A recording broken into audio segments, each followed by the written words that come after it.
Hi, I'm going to be talking about action potential. Here's what a common neuron looks like. Here are the dendrites. This is the nucleus. This is the axon hillock. This is the neural fibrils. This is the direction of muscle conduction. Here's the myelin. Here's the axon, the nucleus of the Schwann cell, and here's the Schwann cells.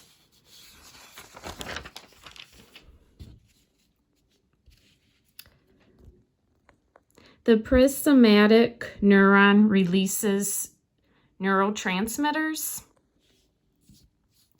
An action potential reaches presomatic terminal.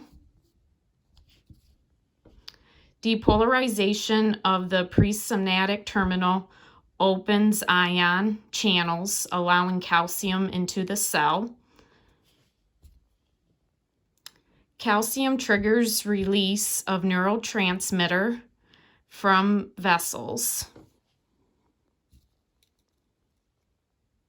Neurotransmitter binds to receptor sites on postsynaptic membrane. Opening and closing of channels cause change in postsynaptic membrane potential. Action potential propagates through next cell. Neurotransmitter is indicated or transported back into presynaptic terminal.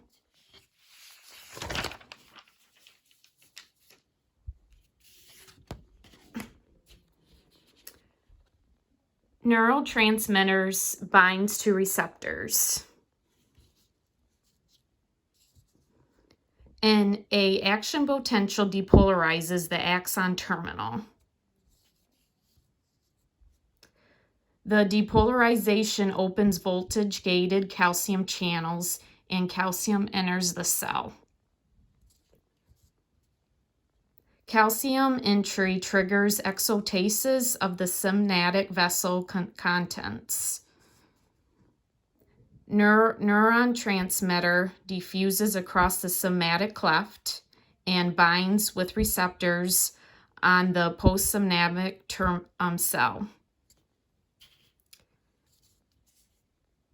Neurotransmitter binding initiates a response in the postsynaptic cell.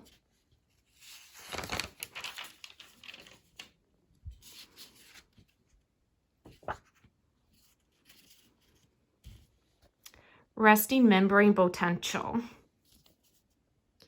In a hypothetical neuron, before the membrane potential is established, potassium ions diffuse out of the cell faster than sodium ions diffuse in.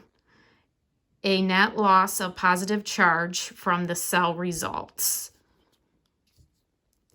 The net loss of positive charges from inside the cell leaves the inside of the cell membrane slightly negative compared to the outside, which is slightly positive.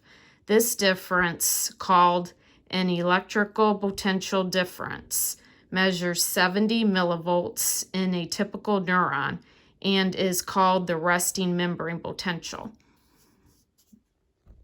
The membrane potential, negative on the inside of the membrane, adds sodium diffusion into the cell and opposes potassium diffusion out of the cell. As a result, slightly more sodium ions enter the cell than potassium ions.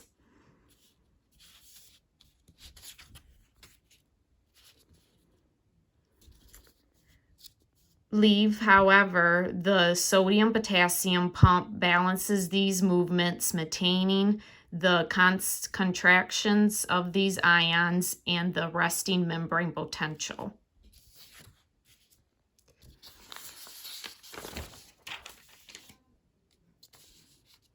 Ion movements during action potential. A rest, the axon membrane potential is about 70 millivolts.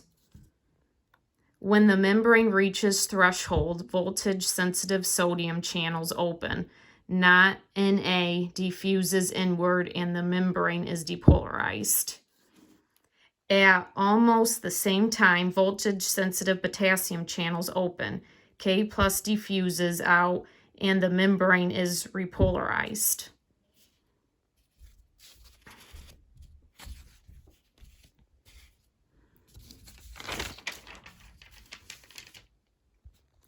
Threshold. In sodium or potassium channels open, more of that particular ion will cross the cell membrane, altering the resting membrane potential. This illustration depicts the effect of sodium channels opening in response to a neurotransmitter. As sodium ions enter the cell, the membrane potential becomes more positive, changing from 70 millivolts to negative 62 millivolts. In this example, this change in a positive direction is called depolarization. Here, the depolarization is subthreshold and does not generate an action potential. If sufficient sodium ions enter the cell and the membrane potential depolarizes to threshold, another type of sodium channel opens. These channels are found along the axon, especially near the origin in an area called the trigger zone. Opening of these channels triggers the action potential.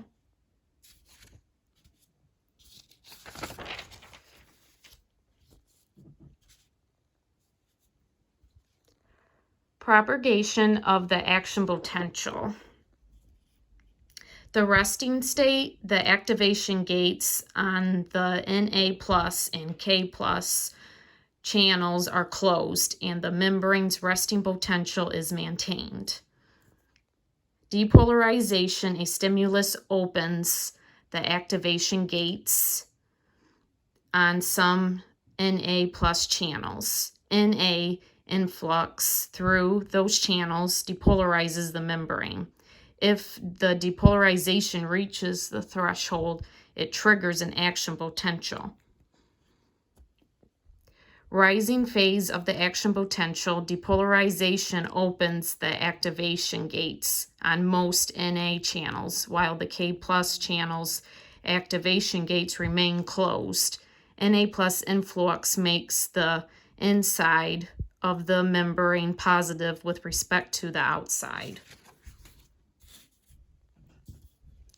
Falling phase of the action potential, the inactivation gets on most Na plus channels close, blocking Na flux. The activation gates on the most K plus channels open, permitting K plus efflux, which again makes the inside of the cell negative.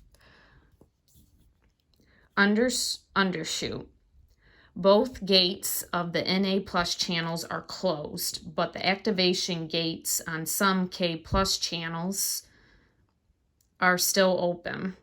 As these gates close on most K plus channels and the inactivation gates open on Na plus channels, the membrane returns to its resting state. And here's the presentation on action potential.